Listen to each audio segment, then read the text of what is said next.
I believe that narcissists need to be more selfish.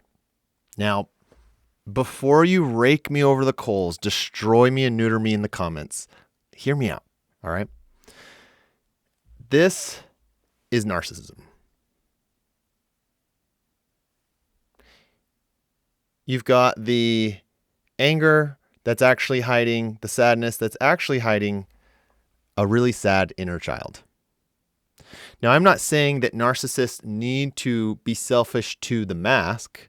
They need to take care of this fake version of them. I think that narcissists need to learn to nourish the abandoned part of them, because that's why they're all spun up to begin with. Every single narcissist that I work with, and me myself included, I've seen how we, at a young age, said, these parts of me are bad. These parts of me are unlovable. And we put on the mask and said, I'm actually this version of me.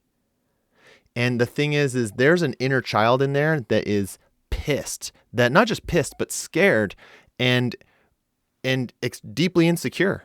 Like a leaf that's blowing around in the wind and has no security to it. That's what this inner child feels. And so when we get too close to it, we poke it with shame or we get too close to the shame, it spins up in anger because it says, don't go there. And so what we actually need to do as narcissists is learn how to show up for ourselves. We need to learn to nourish the parts of us that were abandoned long ago. The lost self is what I call it. And so I have all of my clients really focus on a practice that is nourishing this version of them so that they don't have to be selfish for the mask version of them. Because that's what happens is that narcissists, fall into addictions. They don't think about others because they are perpetually in this state of feeling insecure. And when they can pause and nourish themselves, not run away, not escape, nourish themselves, it creates a sense of stability that inner child has themselves looking out for them.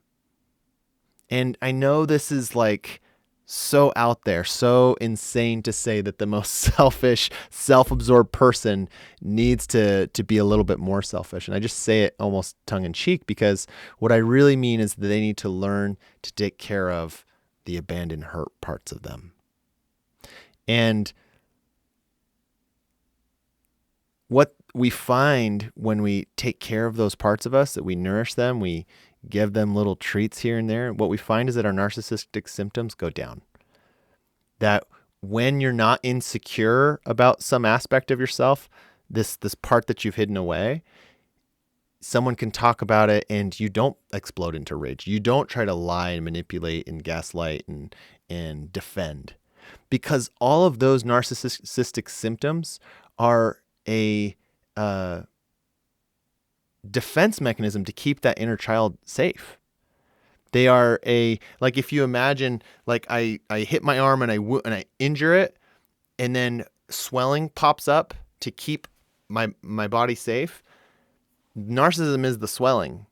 And when we never go into the wound and say to that hurt, full of pain inner child, hey, I've got you. That thing you've been so scared to need and to do, I'm going to take care of it. Stuff starts to change. Now, this is incredibly hard for a narcissist to do because the truth is they don't know their authentic self. It's a bizarre feeling to wake up to the version of you that you abandoned at a very young age. For most of my clients that I've worked with this, they say that it's like, yeah, that's me, but it's like a version of me that feels really far away. Or it feels like me, but it feels like it's a mask. But I know it's me, but still it feels weird. And that makes perfect sense, right? If somebody abandoned a part of them, even to themselves, we said, I'm not those things. I did that. I said, I'm not sensitive. I'm not stupid. I'm not lazy. And I put those things away. And as I've come to say, no, I am sensitive. I will cry at every movie and I'll now wear it like a badge and I'm not going to hide it and put it away. Yes, I am ADHD and I do make little mistakes here and there when it comes to scheduling and small details, but I'm really great in these other ways. And yes, you know what? I'm not a workhorse And I need time to enjoy the joie de vivre, the joy of life, the juicy things. And as I've brought those things home to myself, I feel secure in myself. I feel like my partner can be having a bad day and I'm not like spun up freaking out about it. I can be centered and I can actually be there for her. Be like, babe, I got you. What's going on today? And I know that this is such a backwards idea, and there's way more to heal other than just this with, going down this healing path. But I think it is a part, I think it just shows narcissism as a whole as a dysfunction when we understand what's actually going on here.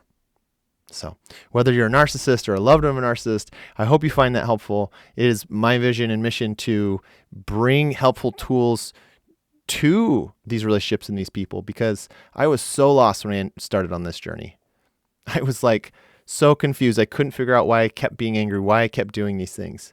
And it was a long journey and one of the most beautiful things I've ever experienced. But I now can confidently say that I'm showing up like a deeply loving, empathetic partner, that my Kira feels like I've shown up for her time and time again, and that I'm a safe place for her to fall apart and to feel whatever she feels, even if it's something that I have carried shame about in the past. Now, I'm not perfect, but it's been such a change in my life that I want to kind of share this message with people. So if you found this helpful, I'd really appreciate a little boop subscribe button or a comment if you have more questions you'd like me to cover. But yeah, I hope you find this helpful. Thanks.